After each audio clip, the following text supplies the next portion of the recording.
Olá, meu nome é Bergerson Van Hale Vieira da Silva. Este daqui é o meu documento de identificação, o RG. Sou candidato do concurso edital número 285-2025 PRH-UEM. A área que estou concorrendo é a área 61, Física Geral, ao campus de Umuarama.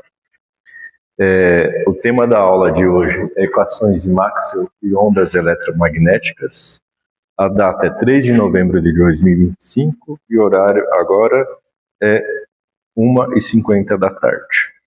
Bom, o objetivo da aula de hoje é demonstrar, a partir das equações de Maxwell na sua forma integral, obter a sua forma diferencial e também obter a equação diferencial apropriada, também chamada equação de onda para o eletromagnetismo.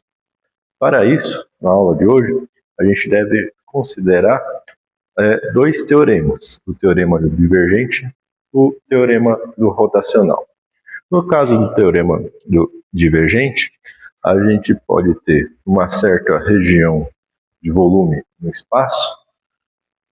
O divergente dessas funções sendo somadas nesse volume do espaço, sendo equivalente à integral de contorno dessa função, produto escalar ao elemento de superfície onde o divergente dessa função f se encontra. Então, a gente pode ler o teorema fundamental para o divergente sendo o seguinte: a integral de uma derivada sobre uma região volumétrica é igual ao valor da função no contorno, no caso a superfície considerada, que deve limitar este volume. O teorema de divergente é útil para a gente aplicar a lei de Gauss na sua forma integral, com o intuito de obter sua forma diferencial. Uma outra questão é se a gente fosse tratar de forma na interpretação geométrica, uma função f que representava um fluido, um fluxo de um fluido, f poderia ser a quantidade total desse fluido que passava através de uma superfície ao longo do tempo. O divergente de f acabaria sendo medido a dispersão a partir de um ponto de um certo volume para essa função que representaria um fluxo de um fluido. Bom, temos aqui também o teorema do rotacional, que diz o seguinte: a integral do rotacional de uma função limitada a uma certa superfície no espaço é equivalente à integral de contorno dessa função, produto escalar o contorno onde limita, ou a superfície que limita os rotacionais dessa função. Assim, a gente pode ler o teorema fundamental para rotacionais sendo como: a integral de uma derivada, no caso rotacional, sobre uma região superficial é igual ao valor da função no contorno, no caso, no perímetro do trecho da superfície considerada. O teorema fundamental para rotacionais é útil para ser aplicada a lei de Faraday e a lei de Ampère-Maxwell com o intuito de obter suas formas diferenciais. No caso da lei de Gauss, em que a gente já viu em aulas passadas, para uma carga ou um conjunto de cargas encerrada por uma superfície, a gente teria essa integral aqui na obtenção do fluxo. O fluxo elétrico total seria integral do campo elétrico, produto escalar a esse elemento de superfície que encerra as cargas, equivalente à carga total encerrada por esse volume, ou por essa superfície fechada, dividido pela permissividade elétrica do vácuo. Então, fluxo total através de qualquer superfície fechada é igual à carga elétrica total líquida existente no interior da superfície, dividida pela permissividade elétrica no vácuo. Assim que a gente encarava, obtinha a forma integral da lei de Gauss. No caso, para a gente obter a lei de Gauss em sua forma diferencial, a gente pode aplicar o teorema fundamental para os divergentes. Então, lei de Gauss, na qual a gente escrevia sendo a seguinte equação, como vista na equação 3 no slide, ali ao lado. Fluxo elétrico total é equivalente integral, campo elétrico, produto escalar, elemento de superfície, é igual integral. Aqui já vou aplicar o teorema divergente. Isso vai ser equivalente à integral de volume do divergente do campo elétrico, equivalente ainda a toda a carga total encerrada pela sua superfície fechada, dividida por epsilon zero. A partir dessa equação vista no quadro, podemos considerar um volume total V, onde haverá o divergente do campo elétrico, onde haverá cargas elétricas funcionando como fonte para a obtenção do campo elétrico associado. Logo, a gente pode descrever que divergente do campo elétrico nessa situação seria carga total dividido por um volume que a gente já integrou aqui e passou para o outro lado, dividido por V epsilon zero. Nessa situação, carga total dividido pelo volume encontrado nessa certa região do espaço, nessa certa superfície fechada, a gente obtém o que é chamado de densidade elétrica de cargas, ou densidade volumétrica de cargas. Logo, a gente pode escrever a equação de Maxwell, no caso a lei de Gauss, na sua forma diferencial, como sendo densidade elétrica de cargas, ou densidade volumétrica de cargas, dividido por epsilon zero. Aqui eu chamo de equação 1, que vai no quadro. Para uma certa região no espaço, em que não é considerado uma densidade volumétrica de cargas, ainda assim a gente pode reescrever a lei de Gauss nessa forma aqui. Para o caso em que não há densidade elétrica de cargas. Então, as equações 1 e 2, aqui no quadro, representam bem a lei de Gauss na sua forma diferencial. Então, as duas aqui são a forma diferencial da lei de Gauss. Ainda sobre a lei de Gauss, mais para o magnetismo, a gente pode afirmar que a integral do campo magnético, produto escalar, um elemento de superfície, é igual a zero. Por quê? Não deve existir monopolos magnéticos, cargas magnéticas isoladas que funcionem como fontes para campos magnéticos. Aplicando o mesmo teorema, o teorema do divergente, nessa situação, mas na situação em que a integral do campo magnético, a gente deve obter, na forma diferencial, que o divergente do campo magnético deve ser nulo, ou seja, não há carga magnética funcionando como fonte para que exista campo magnético na natureza. Então, essas equações 1, 2 e 3 são formas de representar a lei de Gauss e a lei de Gauss para o magnetismo na sua forma diferencial. O teorema de Stokes é útil para a gente utilizar aplicando a lei de Faraday. Na lei de Faraday.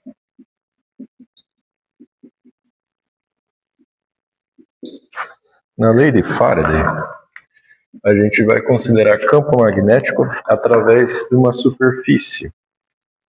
Mas essa superfície não é fechada.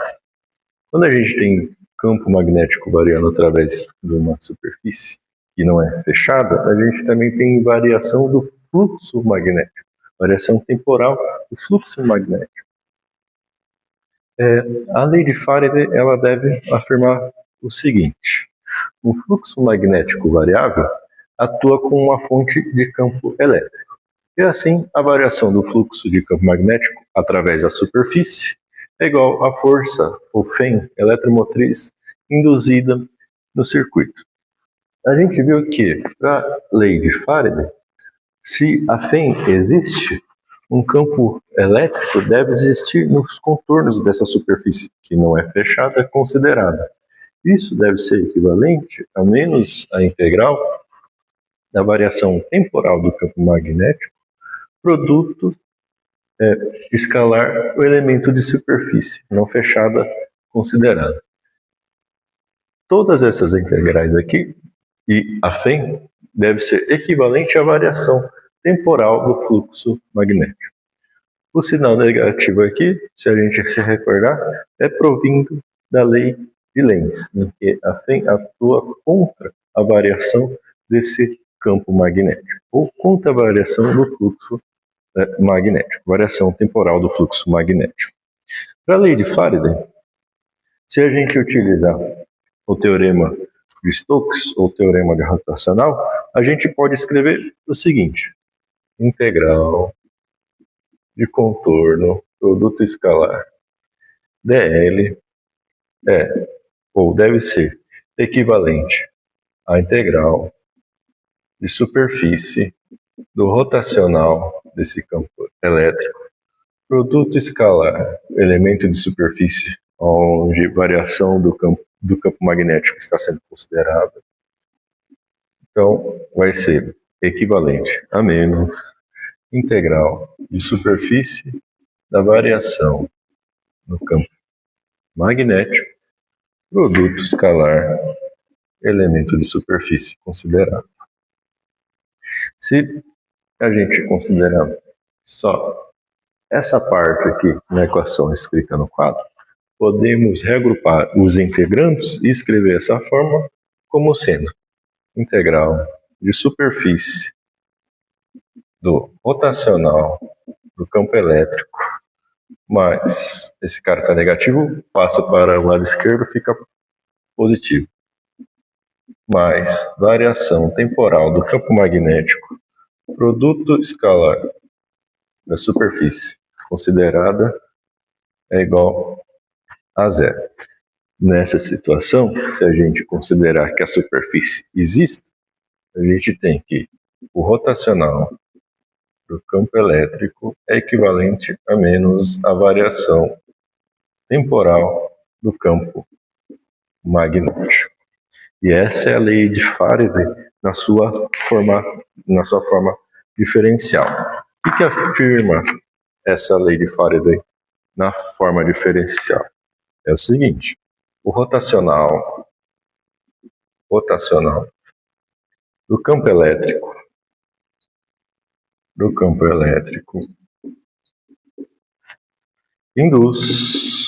deve induzir a variação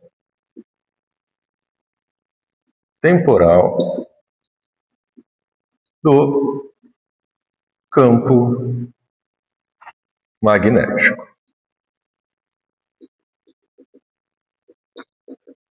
Para uma variação temporal do campo magnético, a gente vê que para uma superfície considerada, como na figura aqui no slide, nessa superfície de área que não é fechada, haverá o rotacional do campo elétrico a ser considerado. Então, essa é a lei de Faraday na sua forma diferencial. Uma outra lei aqui importante é quando a gente obtém vários fios ou várias correntes passando por fios, onde há corrente induzida. Para esse caso aqui, a gente pode considerar que em torno desses fios em que conduz corrente, a campos magnéticos. Campos magnéticos no contorno aos fios em que são consideradas correntes induzidas. Na lei de Ampère, a gente pode descrever que o campo magnético total B, em qualquer ponto do caminho, deve ser a soma vetorial dos campos produzidos pelos condutores individuais. Assim, a integral de linha do campo total B é igual a permeabilidade no vácuo μ0 vezes a soma algébrica das correntes, como descrito na equação aqui vista no slide. Uma outra forma da gente descrever a lei de Ampère é considerando já a correção com a corrente de indução. Quando Maxwell fez a correção para a corrente induzida, nesse caso, a gente pode obter a equação vista aqui. Mas também a gente pode descrever dessa maneira a lei de Ampère. Vou escrever lei de Ampère, Maxwell aqui, para a gente lembrar que já está trabalhando com a forma corrigida. No caso de considerar densidade de corrente, a gente pode descrever a lei de Ampère-Maxwell dessa maneira aqui. Integral de contorno, campo magnético, produto escalar dl vai ser equivalente a integral de superfície, permeabilidade, que multiplica a densidade de cargas, mais ε0, μ0, variação temporal do campo elétrico. Produto escalar, elemento de superfície.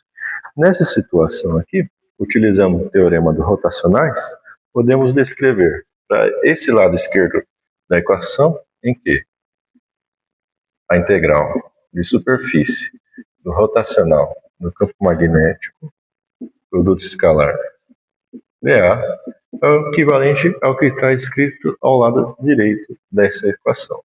Integral de superfície, permeabilidade vezes densidade de corrente, mais permissividade, permeabilidade, variação temporal do campo elétrico, produto escalar dA, elemento de superfície considerado. Nesse caso aqui, se a superfície existe, podemos resultar nos seguintes integrandos, ou na seguinte situação. Rotacional do campo magnético é equivalente a μ0, densidade de corrente, mais permissividade vezes permeabilidade, variação temporal do campo elétrico. Nessa situação, ainda há densidade de correntes. E essa é a forma diferencial da lei de Ampère-Maxwell, considerando densidade de corrente.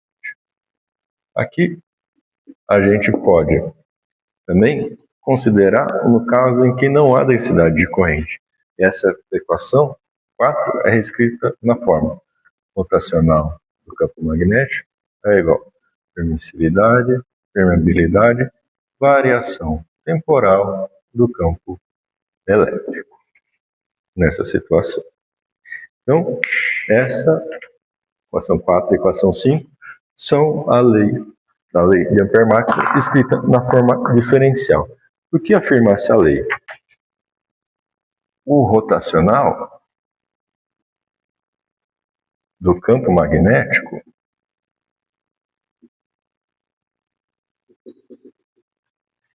induz, ou deve induzir, a variação temporal do campo elétrico.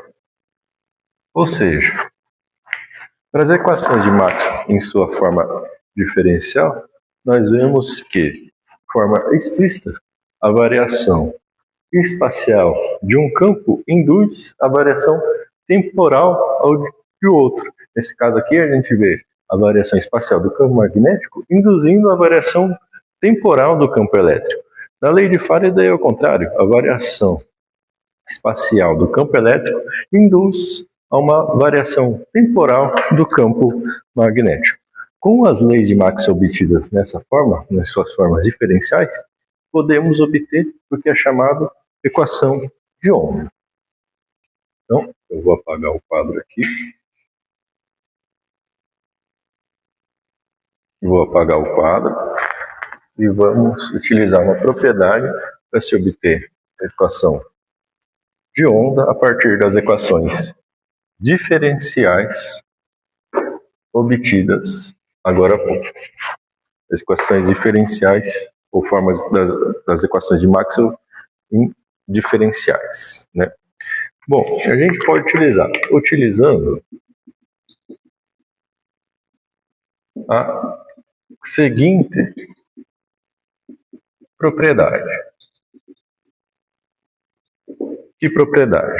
A propriedade é que diz o seguinte: o rotacional de uma função deve ser escrito como o gradiente do divergente dessa função menos o laplaciano dessa mesma função. Vou chamar aqui de equação 6.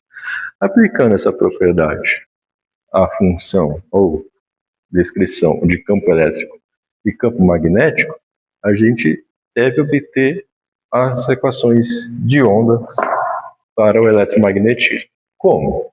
Assim, considerando a aplicação da equação 6 ao campo elétrico e obtemos o que a gente deve obter. A gente deve obter o seguinte: o rotacional do campo elétrico é igual ao gradiente do divergente do campo elétrico, vai ser menos o laplaciano do campo elétrico. Nessa situação aqui, podemos considerar que este primeiro termo resulta em uma constante. E assim, gradiente de uma constante, em que essa constante deve ser densidade elétrica de cargas ε0, gradiente de uma constante deve ser nulo. Logo, esse termo aqui deve ser anulado. Entanto, sobra este termo aqui na equação. Ao lado esquerdo da equação, o rotacional do campo elétrico pode ser substituído por menos a variação temporal do campo magnético, em que a gente utiliza aqui, invoca aqui, a lei de Faraday.